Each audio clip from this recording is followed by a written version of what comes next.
no livro 6, ele começa a explicar melhor um pouco o que é esse filósofo, né? Por que teria que se aproximar. Porque a melhor esperança para que você criasse uma cidade semelhante a essa que ele desenvolveu seria aproximando, né, a governança da filosofia. Então a gente vai ver os critérios pelo qual o Platão elege quem seria o filósofo. Ele lista no livro 6 que para ser filósofo a pessoa teria que ser alguém naturalmente dotado de memória, né, que tem facilidade de aprender, ou seja, uma mente ágil, uma mente capaz. Alguém que tenha superioridade e amabilidade. Alguém gentil, tudo mais. Alguém que seja amigo e aderente da verdade, ou seja, que ame a verdade e queira ficar nela o máximo possível. Da justiça, da coragem e da temperança. Então perceba que possui aquelas 3 virtudes, e por possuir as 3 virtudes, que é também uma pessoa justa. E que, além de ter essa natureza, essa predisposição e inclinação natural, também tem que ter sido aperfeiçoado pela educação, seja pela educação naquele sentido que a gente falou, e pela experiência concreta, pela experiência, pela vivência dos seus atos. E ele diz também que se for bonito, ajuda. Então perceba que é bastante diferente da noção de filósofo que a gente tem hoje em dia. É bastante diferente da noção que se tinha de filósofo na própria época também. Porque o Glauco vai reclamar que os filósofos daquela época parece que não tem nenhuma dessas características, ou quase nenhuma. Então é nesse momento que o Sócrates vai fazer uma defesa da filosofia. O Adimanto reclama do Sócrates e diz basicamente assim: Sócrates, quando a gente está discutindo com você, parece que você está fazendo várias perguntinhas, e em cada perguntinha que você faz, você move a gente um pouquinho só, um pouquinho só, um pouquinho só, um pouquinho só, um pouquinho só. De modo que quando a gente chega ao final de todo esse processo, a gente tem uma opinião totalmente diferente do que a gente tinha no começo, né? Parece um truque que você está fazendo para enrolar a gente. É mais ou menos feito a mágica do chocolate. Vocês já viram? A mágica é fazer chocolate infinito. A pessoa corta, depois, né, tira um tablete lá e vai empurrando. E aí pronto, você tem um tablete a mais e aí você tem chocolate infinito. É só repetir ad nauseam esse processo que você tem chocolate infinito na sua vida. Então, obviamente, isso contraria a lei da física. Infelizmente. Desculpa quebrar a ilusão de vocês, mas isso não é possível.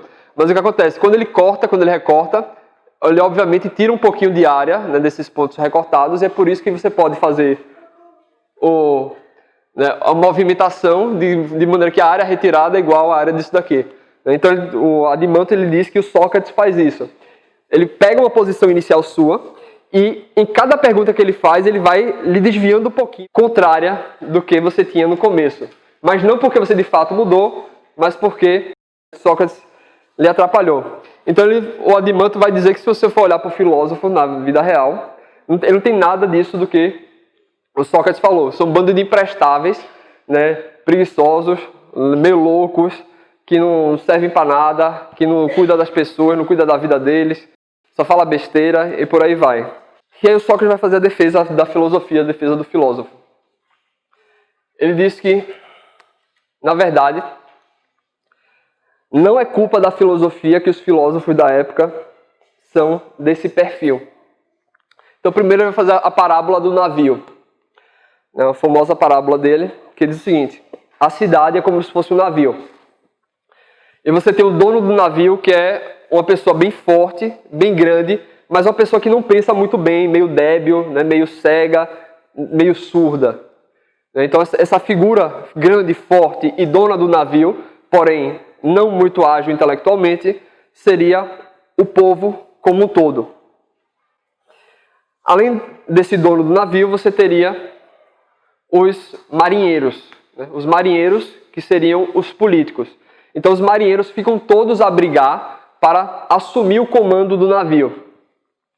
E o filósofo seria o navegante, ou seja, a pessoa que vê as estrelas. Ele está fazendo, obviamente, uma alusão ao Tales, ou seja, a pessoa que navega, que vê as estrelas, vê o mapeamento no campo das estrelas, né, estuda o movimento das correntes de ar, das correntes marinhas e por aí vai. Ou seja, consegue ver, digamos assim, as ideias, o campo ideal da orientação e da estipulação do destino do navio.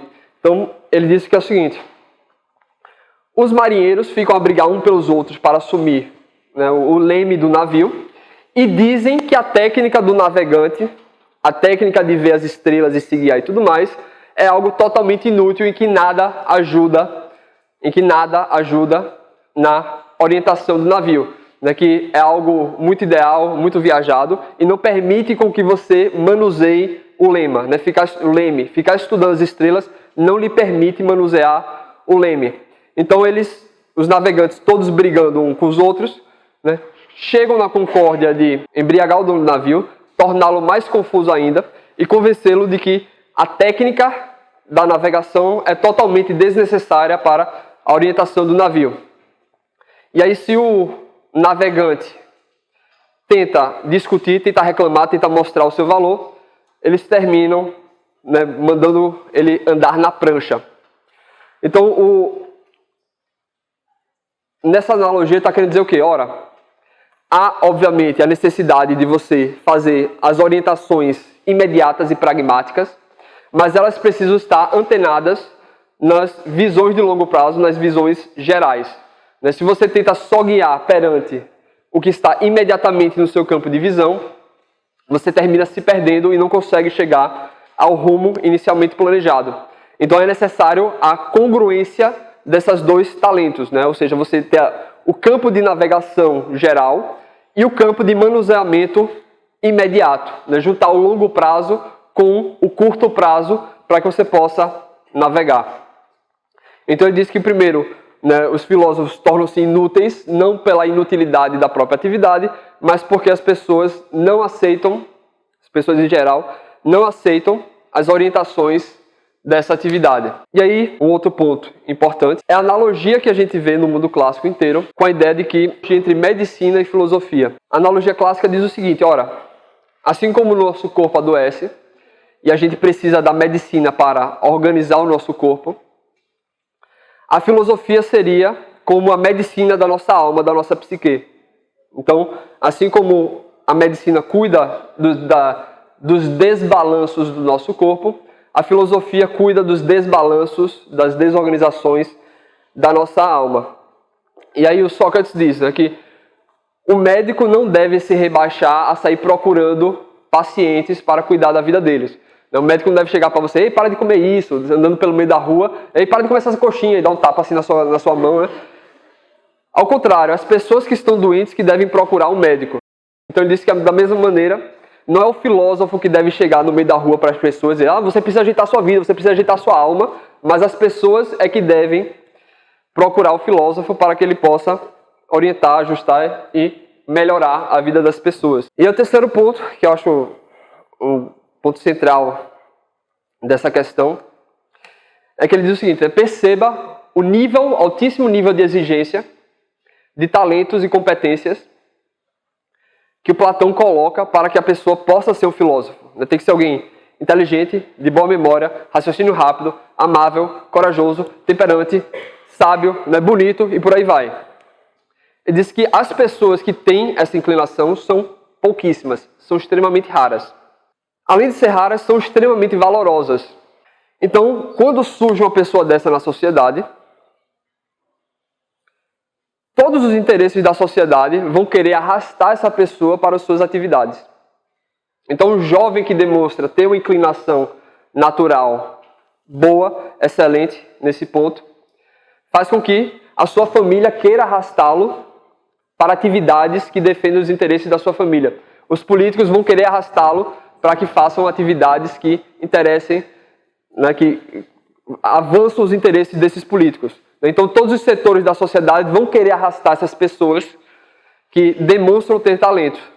E se aí um filósofo chega para uma pessoa dessa e tenta convencê-lo a levar a sua vida filosófica, a família e esses outros interesses todos vão se voltar com muito mais afinco contra esse filósofo que tenta chamar essa juventude, esse jovem talentoso, para a atividade filosófica.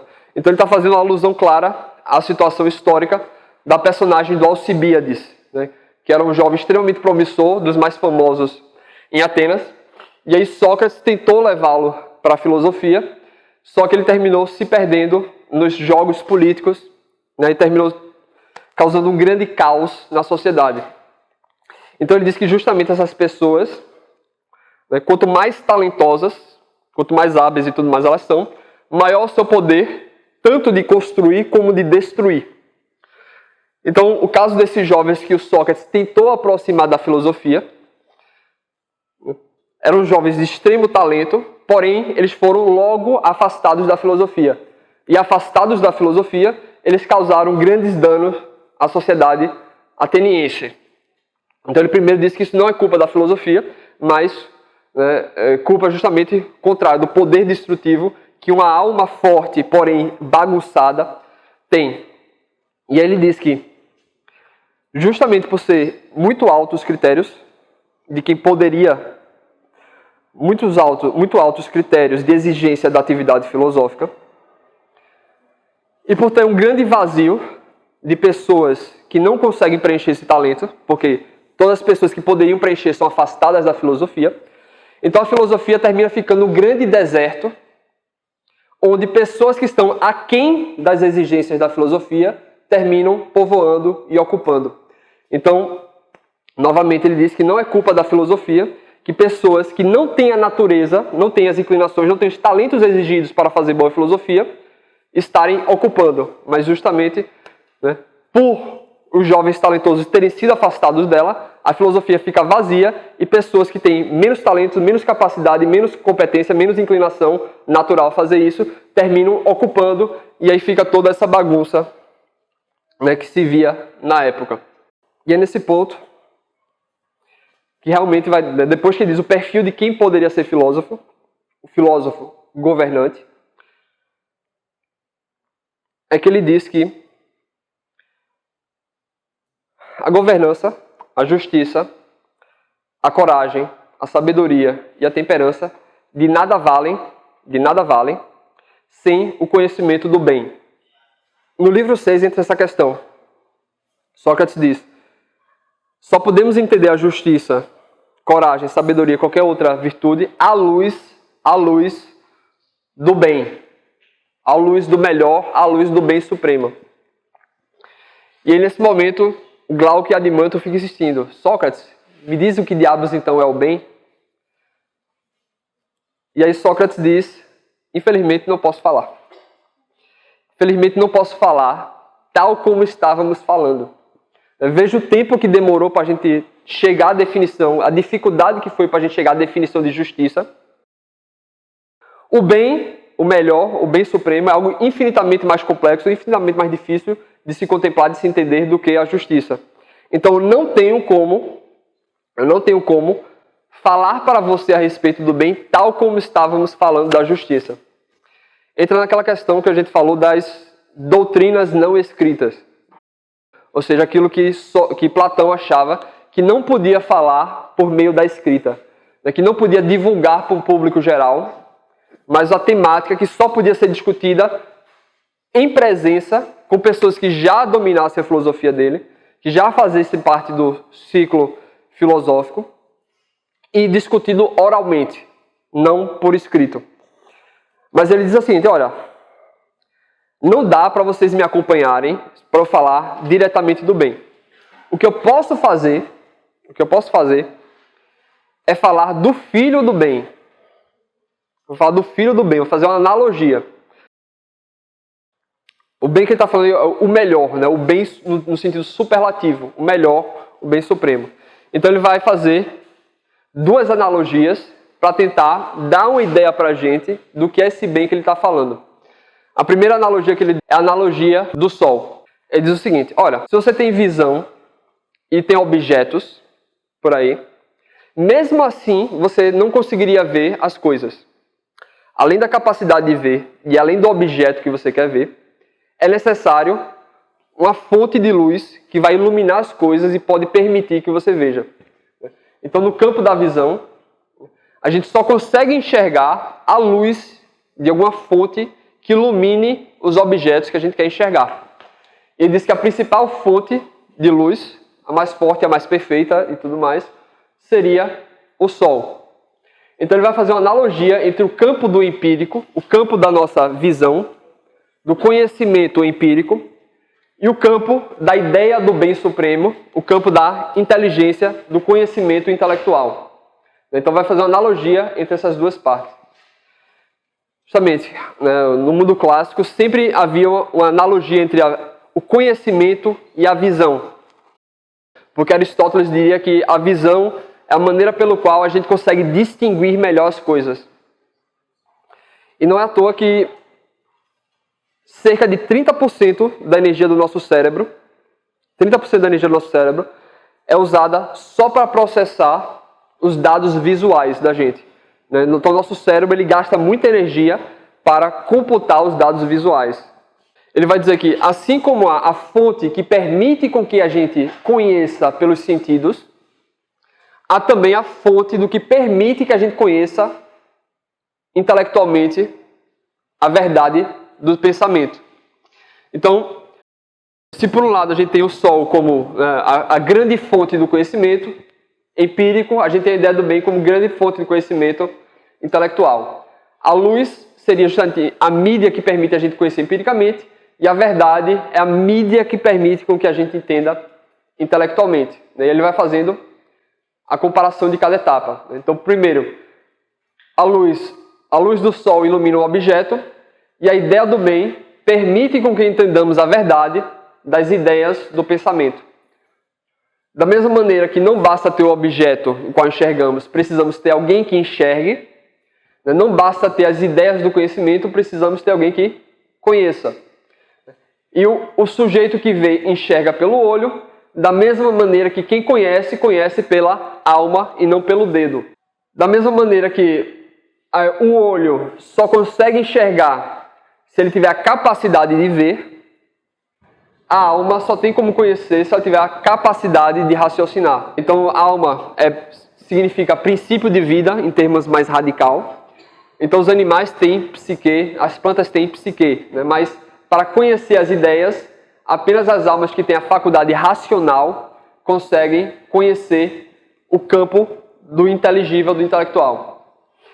Então não basta ter essa faculdade, você tem que exercitá-la. Não basta você ter olhos que enxergam, você tem que pôr os seus olhos a enxergar as coisas. Se você está de olho fechado, se você está dormindo, você não enxerga.